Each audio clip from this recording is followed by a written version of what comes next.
Bitte informiert mich, wenn ihr eine neue Anfrage an meine Kunden sendet. Sendet mir bitte ein CC, wenn ihr uns eine Rechnung zukommen lässt. Informiert bitte meinen IT-Dienstleister, wenn ihr uns Infos zu einer neuen Version sendet.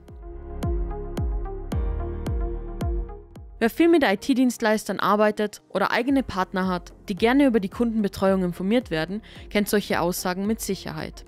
Um nicht jedes Mal daran denken zu müssen, der jeweiligen Person ein CC zukommen zu lassen, bietet Consolidate die einfache Möglichkeit, diese Dritten automatisch zu informieren, sobald eine E-Mail an eine Kontaktperson versendet werden soll.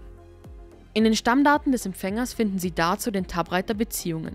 Hier können Sie die Beziehung einer Kontaktperson zu einer anderen definieren. So können Sie beispielsweise eine Kontaktperson, Max Mustermann, als EDV-Betreuer einer anderen Kontaktperson, John Doe, hinterlegen, um den Betreuer Max Mustermann automatisch zu informieren. Und so geht's. Klicken Sie auf Neu. Tragen Sie ein, was die geöffnete Kontaktperson für eine Beziehung zur anderen ausgewählten Kontaktperson hat.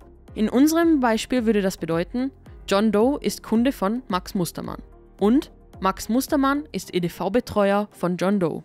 In unserem Beispiel möchten wir, dass der EDV-Betreuer bei E-Mails informiert wird. Dafür setzen wir in der Empfängersteuerung bei Max Mustermann den Punkt und den Haken bei Auto-CC. So bleiben alle Beteiligten auf dem Laufenden und Sie müssen keine Mehrarbeit leisten. Hat Ihnen dieser Tipp gefallen, würden wir uns über ein Abo sehr freuen.